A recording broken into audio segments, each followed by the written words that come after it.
네, 이번에는 주택 가격을 예측하는 모델을 만들어 보도록 하겠습니다. 주택 가격에 영향을 미치는 특성과 해당 주택의 가격을 지도 학습을 해서 모델을 학습시킨 다음에 임의의 특성을 입력하면 주택 가격을 예측하는 것입니다. 본 실습은 시간이 좀 오래 걸리기 때문에 먼저 런타임에서 모드 실행을 통해서 먼저 실행을 걸어 놓고 설명을 드리도록 하겠습니다. 여기에 사용되는 데이터셋은 케라스에서 제공되는 주택 가격 데이터셋을 이용합니다. 그래서 이거를 클릭하면 상세한 내용을 보실 수가 있는데요. 특성은 총 13가지입니다. 그래서 범죄율이라든지 방 개수라든지 그리고 연령대 그리고 세금 여러 가지 우리가 어떤 부동산 가격에 영향을 미치는 여러 가지 특성들, 총 13개의 특성들을 기록이 되어 있고요. 그리고 타겟 인자로 단위가 $1000인 주택 가격으로 지정되어 있습니다. 그래서 이 13개의 특성을 입력해서 주택 가격을 예측하는 그런 문제를 풀 수 있겠죠. 훈련 샘플은 404개, 시험 샘플은 102개로 되어 있고요. 이 부분을 케라스 패키지에서 그대로 사용할 수 있기 때문에 케라스의 데이터셋 임포트를 보스턴 하우징 하면 이 보스턴 하우징의 로드 데이터를 하면 훈련셋, 시험셋 훈련셋에는 Xtrain, Ytrain, 시험셋에는 Xtest, Ytest 이렇게 쌍으로 다운로드 받은 파일로부터 로딩할 수 있습니다. 이 데이터셋의 샘플수와 특성수를 확인해 보도록 하겠습니다. Xtrain, Ytrain, Xtest, Ytest 쉐입을 보면 404개의 샘플과 13개의 속성, 404개의 수치, 가격이겠죠. 우리가 풀어야 할 시험셋의 샘플 하나를 보도록 하겠습니다. X 언더바 테스트라고 하고 첫 번째 샘플을 열어보면 이렇게 이제 13개의 속성이 나오는데요. 이 각 속성이 의미하는 바가 앞에서 정의한 이 13개랑 동일합니다. 수치이기 때문에 우리가 정교화만 시킨다면 별다른 전처리가 없이 바로 사용할 수 있습니다.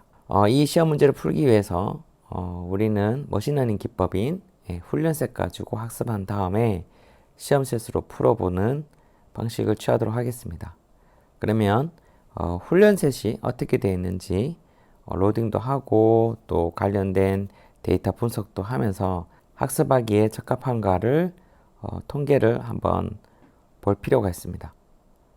그래서 Xtrain, Ytrain 입력과 출력을 다 하나로 합친 다음에 이를 데이터 프레임으로 바꾸고 각 컬럼을 조금 보기 쉽도록 컬럼명을 지정하고 난 다음에 히스토그램을 표출해 봤습니다. 그래서 13개의 입력과 또 출력인 주택 가격 이렇게 표시가 되고요. 그래서 히스토그램 보면 낮은 수치가 많이 분포되어 있는 것도 있고요. 이렇게 나눠져 있는 분포, 또 높은 수치가 이렇게 많이 있게 있는 분포, 아니면 중간 수치가 이제 많이 분포되어 있고 이렇게 형성이 되어 있는 여러 가지 형태를 볼 수가 있는데요. 이런 어떤 데이터를 분석을 통해서 우리가 어떻게 전체를 해야 될지 그리고 여기에서 인사이트를 얻어서 어떤 팩터가 중요할 건지 이런 것들을 이제 확인할 수 있습니다. 너무 이제 특징이 없거나 결측치가 있거나 이게 적합하지가 않다라고 하면 이 속성은 아예 학습하는데 배제시키는 그런 결론도 내릴 수 있겠죠. 그리고 데이터 전처리 중에 지금 특성 변수들의 값마다 범위가 다르기 때문에 스케일이 다르기 때문에 이거를 이제 정교화가 필요합니다. 정교화를 하면 모델 학습은 좀 더 유리한데요. 평균과 분산을 수행을 하고 그래서 훈련셋에 대해서 평균을 구해서 빼고 뺀 값에다가 다시 표준 편차 구해서 나누면 정규화가 수행됩니다. 추후에 모델을 추론할 때도 동일한 어떤 정규화 작업을 거쳐야 되기 때문에 이 민값과 표준 편차 값은 저장을 해둡니다. 다음에 이제 모델을 정의를 하는데요. 이전 실습에서는 모델 정의할 때 그냥 시퀀셜 해가지고 정의를 했습니다. 정의를 했는데 이번에는 함수를 통해서 정의를 해보도록 하겠습니다. 함수 내용은 거의 이전 실습과 동일합니다. 모델에다가 시퀀셜해서 모델이 생기고요. 이 모델에다가 add를 하면 각 층을 이제 추가할 수 있는데 add해서 첫 번째 층 입력이 13개고 출력이 64개인 첫 번째 층을 추가하고 두 번째 층은 또 입력이 64개고 출력이 64개 은이층이라서 액티베이션 펑션을 렐로로 썼고요. 마지막 층은 입력이 64개고 출력이 하나인 이 하나가 수치를 예측하는 거고 수치는 사실상 마이너스 무한대에서 플러스 무한대까지 나올 수 있는 거기 때문에 입력을 그대로 출력을 하는 그런 활성화 함수인 리니어를 사용합니다. 리니어를 사용할 때는 뭐 생략을 해도 이게 기본 값이 리니어이기 때문에 이렇게 간단하게 적으면 됩니다. 이렇게 모델의 아키텍처를 정의를 했다면 컴파일을 하는데요. 컴파일은 수치 예측에 사용되는 손실함수인 mean scale error 줄여서 MSE를 지정을 하고 옵티마이저는 RMS 프랍을 지정합니다. 매트릭은 조금 직관적으로 확인할 수 있도록 MA를 사용했습니다. MA는 평균 절대 오차인데요. 이거는 뭐 1이면 오차가 1이다 라고 하면 우리가 이 단위가 1000달러이기 때문에 1000달러의 오차를 가지고 있구나. 그리고 나오는 값이 10이다 그러면 10,000달러의 오차를 가지고 있구나. 이렇게 쉽게 생각할 수 있기 때문에 이걸로 매트릭을 지정했습니다. 근데 이렇게 정의한 모델을 함수를 통해서 제공할 수 있도록 만들었고요. 아직 이 함수가 호출되지 않은 이상 모델이 만들어진 건 아닙니다. 그러니까 이 함수를 호출되면 이런 식의 모델을 만들어서 반환하겠다. 리턴 모델 정의한 거를 반환하겠다라고 정의만 했을 뿐이고요. 이렇게 정의한 이유는 교차 검증을 하기 위해서 정의를 한 겁니다. 교차 검증할 때는 얘들아 4차 교차 검증이다 라고 하면 4번의 모델을 별도로 만들어야 되기 때문에 그때마다 이렇게 모델을 정의하면 좀 소스 코드가 길어지고요. 그래서 이렇게 함수로 빼놓은 겁니다. 함수를 빼면 이 함수만 호출하면 새로운 모델을 만들 수 있으니까 이렇게 좀 편하게 하려고 함수로 만들었고요. 네, 다음은 교차 검증에 대해서 알아보도록 하겠습니다.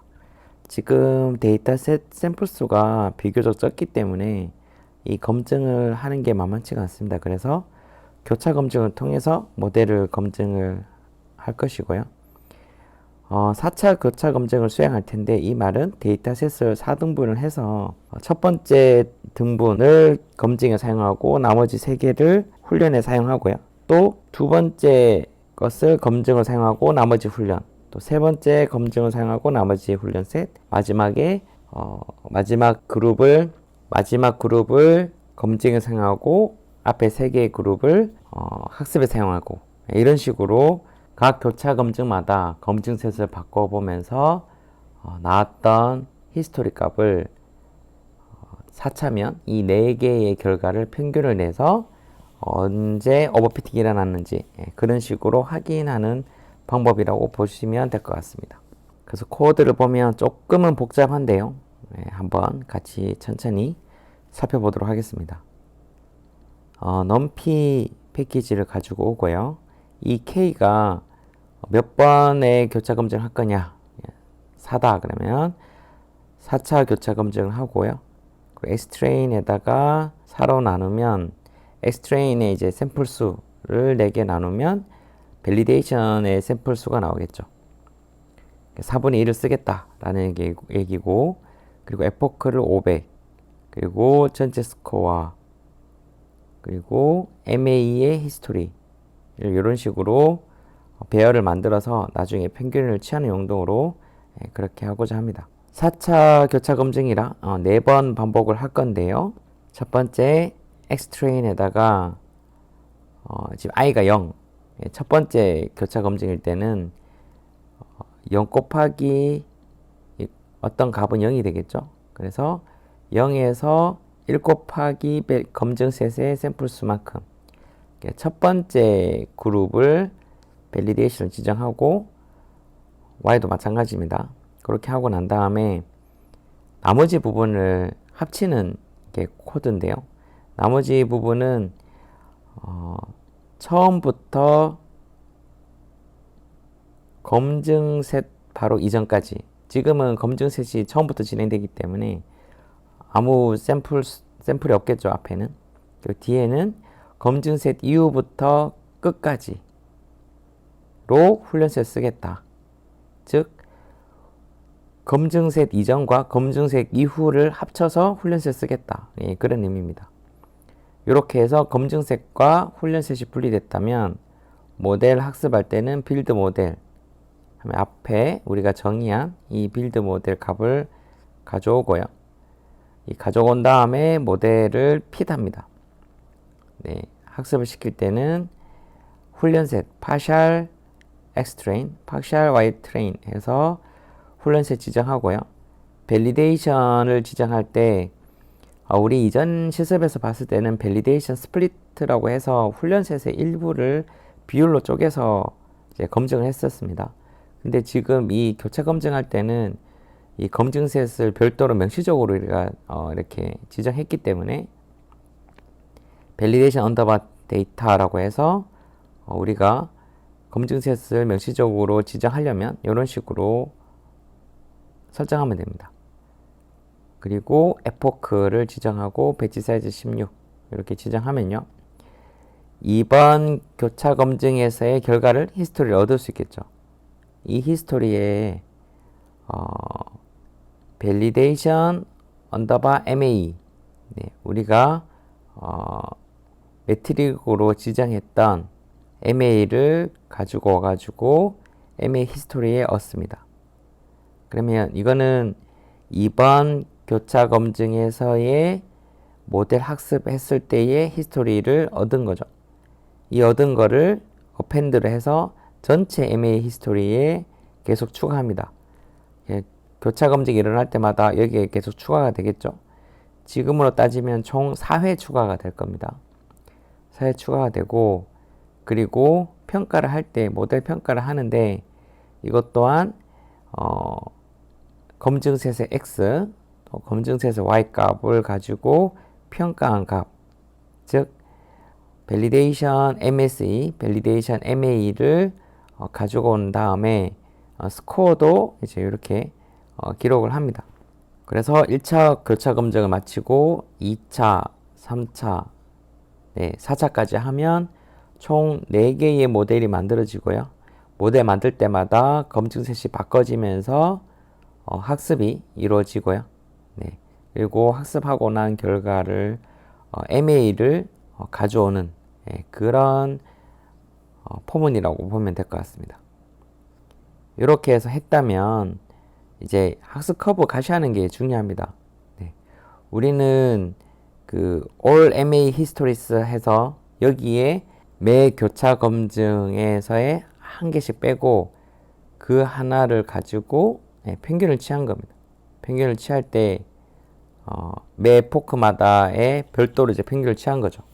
즉 이거는 어떤 교차 검증 안에서 평균을 취한 게 아니고 교차 검증에 해당하는 밸리데이션 에포크마다 밸리데이션 지킨 걸 다 가져오고 난 다음에 매 에포크마다 교차 검증의 그 에포크에 해당하는 교차 검증의 값들을 가지고 와서 평균을 취했다고 보시면 될 것 같습니다. 그래서 이거를 가시화를 시키면 이런 식으로 결과가 나오는데요. 즉 에포크가 0에서 500까지 나오는데 여기에 찍히는 값들은 4회 교차 검증이 있다고 했을 때 0번째 에포크에 해당하는 1회, 2회, 3회, 4회의 MA를 평균을 취했고요. 또 쭉 가다가 뭐 100번째다 그러면 100번째 에포크에 해당하는 1차, 2차, 3차, 4차의 교차 검증의 MA 값을 평균을 취해서 찍으라고 보시면 될 것 같습니다. 그러면 검증셋을 바꿔가면서 했던 것들을 다 종합적으로 보기 때문에 이게 오버피팅이 일어나는지 안 일어나는지를 이 그래프를 통해서 이제 확인을 하실 수가 있습니다. 그래서 보시면 쭉 축소됐다가 한 80 정도, 80 정도에서 다시 올라갔다. 이렇게 보시면 되겠죠. 근데 요 그래프를 보시면 이렇게 왔다 갔다 하는 게 많아서 좀 전체적인 트렌드가 보기가 조금 쉽지 않습니다. 그래서 이거를 지수 이동 평균을 이용해서 곡선을 좀 부드럽게 만들 수가 있습니다. 그 코드가 이제 스무스 커브라는 함수를 만들었는데요. 여기에 각각의 값들을 가지고 와서 이전 값과 지금 값을 가지고 벡터를 곱해서, 즉 이전 값의 벡터 곱하고 지금 값의 1 빼기 벡터의 곱한 값을 이제 더하는 식. 그러면 이런 식으로 계속 더하다 보면 이전 값과 지금 값의 이 벡터의 비율만큼 계속 적용되기 때문에 조금 부드럽게 곡선이 만들어집니다. 그래서 average MA history를 가지고 첫 번째부터 하는 게 아니라 이제 10번째부터, 첫 번째는 크게 뭐 의미는 없다고 보고 이제 10번째부터 스무스 커브를 해서 다시 값을 얻고요. 이 얻은 값을 다시 플러스를 해보면 이런 식으로 했을 때 결과를 조금 보기 편하게끔 얻을 수가 있습니다. 그래서 보시면 쭉 내려갔다가 요 시점부터 다시 밸리데이션 MA가 증가됨을 보실 수 있죠. 여기 우리가 에포크가 한 80이다 라고 이제 안다면 이번에는 최종 모델을 선정을 하고 그 다음에 평가가 이루어질 수 있습니다. 본 실습에서는 이렇게 교차 검증하고 난 다음에 이게 오버피팅이 일어나는 에포크 정도를 구했습니다. 에포크도 하이퍼 파라메터 중에 하나이기 때문에 이걸 하나 구했다고 생각하시면 되고요. 그래서 최종적으로는 빌드 모델을 하고 난 다음에 그 검증셋으로 별도 나누지 않고 이미 검증을 했으니 훈련셋 전체를 에포크 80번으로 학습을 시킵니다. 그렇게 되면 우리가 최적한 최적 모델을 획득할 수 있지 않을까. 네. 그렇게 생각하시면 되고요. 근데 사실상 최종 모델 선정이라는 관점에서는 이게 우리가 모델의 아키텍처를 바꾸거나 옵티마이저를 바꾸거나 하면 이 오버피팅이 일어나는 이 시점 그리고 이 수치, 이 성능 수치가 더 낮을 수도 있습니다. 그래서 그런 것들을 여러 하이퍼 파라메터로 또 교차 검증을 해보면서 가장 최적의 성능을 구하는 것이 가장 중요하고, 그 모델의 아키텍처랑 또 그 모델에 맞는 하이퍼 파라메터를 구하면 그 모델에다가 최종적으로 빌드 모델에서 훈련셋을 집어넣고 해당하는 에포크 넣고 배치 사이즈 넣고 이제 최종 모델을 학습시키는 그런 프로세스로 이루어집니다. 지금 실습에서는 그냥 한 개의 모델만 만들고 에포크만 정해서 최종 모델을 선정했다고 보시면 될 것 같습니다. 그리고 이제 시험셋 가지고 한번 평가를 해볼 텐데요. 시험셋의 입력도 민이랑 또 표준 편차, 앞에 훈련셋으로 정했던 평균이랑 표준 편차를 가지고 값을 구하고 이 두 개의 값 가지고 이블레이트 평가를 하면 스코어가 나오는데요. 하나는 로스 값이고요. 하나는 우리가 직관적으로 알기 위해 지정한 매트릭 MA 값을 얻을 수가 있습니다. MA가 2.63이다 라고 하면 뭐 $2,600 이상의 어떤 차이가 있더라. 이 정도 이해하시면 될 것 같습니다. 그리고 이 모델을 이제 제출해서 점수를 얻으려면 모델 프리딕트에서 X테스트 하면 Y프레드를 값을 가지고, 이 값은 실질적으로 수치겠죠. 가격, 주택 가격을 의미하고 이를 플로트 형식으로 저장을 하면 파일에 저장이 됩니다. 이 저장된 파일을 제출하면 스코어가 기록이 될 겁니다.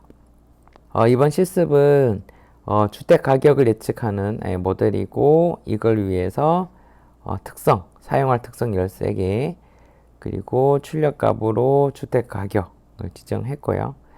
데이터셋은 케라스에서 제공하는 데이터셋을 그대로 이용했고 쉐입 형태도 받고 또 이게 학습하기에 적절한 데이터 형태인지 가시화도 시켜봤습니다. 데이터 전처리는 이제 정교화를 시켰고요. 모델 정의는 이제 함수를 이용해서 정의하는 방법에 대해서 배워봤고 본 시집에서 가장 중요한 건 교차 검증인데요. 교차 검증을 위해서 이렇게 검증셋과 훈련셋을 나누는 이런 걸 확인했고 매 교차 검증 때마다 모델을 새로이 만들어서 학습을 시키고 그 히스토리를 가져오는 게 중요합니다. 가지고 와서 교차 검증 때에 오버피팅이 일어났을 때를 확인하기 위한 히스토리를 이렇게 가지고 오고요. 그러면 이 매 교차 검증마다 매 에포크마다 찍힌 이 히스토리를 가지고 에포크마다 교차 검증에 찍힌 걸 평균을 취해서 히스토리를 얻었습니다. 그거를 이렇게 플러스로 보여줬고 이게 조금 지그재그한 부분이 있어서 이거를 곡선을 좀 부드럽게 만들어서 보기 편하게끔 만들었고 이걸 통해서 우리가 이때쯤 오버피팅이 일어났다 라는 걸 확인할 수 있습니다. 이게 확인됐다면 우리가 그 해당하는 모델의 하이퍼 파라메타를 구했기 때문에 최종적으로는 이 모델을 가지고 와서 전체 데이터를 가지고 우리가 구한 하이퍼 파라메타로 입력해서 모델 학습을 시켰고 평가를 했고 채점용으로 제출하기 위해서 파일을 만들었습니다.